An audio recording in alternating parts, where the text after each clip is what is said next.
আপনারা দেখছেন মুর্শিদাবাদ মিডিয়া সত্য খবর এখন আপনার নাগালে। আমাদের চ্যানেল সাবস্ক্রাইব করুন, দেখতে থাকুন, সঙ্গে থাকুন। আর তোর গজবে পড়বি, তোর এখন অনেক কিছু বাকি আছে। দেখছিস নি তোর মতো বাজারে ফেলে ঠেলাবে, ঝাঁটা জুতো মারবে।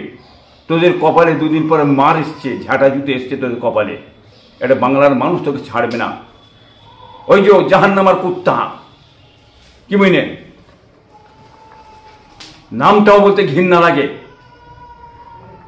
জাহান্নামার কুত্তা কাফের, বুঝলেন না? ও কি বলছে, তো অনেক কিছু বলছে। এত কিছু বলে কয়ে কিছু হয়েছে? কি বুঝলেন, কিছু তো হয়নি।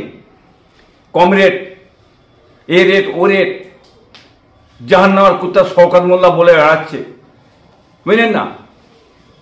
কম রেট বলে দিয়ে আমাদের ঘরে লড়ানো যাবে না। হ্যাঁ, কতদিন কম রেট থাকবো? বেশি রেট বলো না। বেশি রেট বললে ভালো হয় না, একটু বেশি রেট বলো, তবে তো জমবে ভালো তারাই। হ্যাঁ, বুঝতে পারছেন না জানোয়ার? তুমি ভেবেছো এইসব কথা বললে হ্যাঁ এই পিছিয়ে পিছিয়ে যাবে, ওনার ভাইয়েরা পিছিয়ে যাবে, নসার পিছিয়ে যাবে, এর যাবে।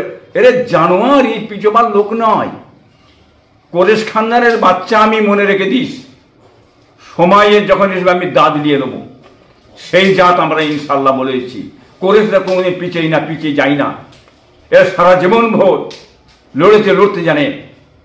ইমাম হাসান রাদিয়াল্লাহু তাআলা আনহু আল কুরাইশি, ইমাম হোসেন রাদিয়াল্লাহু তাআলা আনহু আল কুরাইশি, কি বলেন, তারা কোনোদিন হকের জন্য, ন্যায়ের জন্য, সত্যের জন্য পিছিয়ে যায়নি, জীবন দিয়ে দিয়েছে।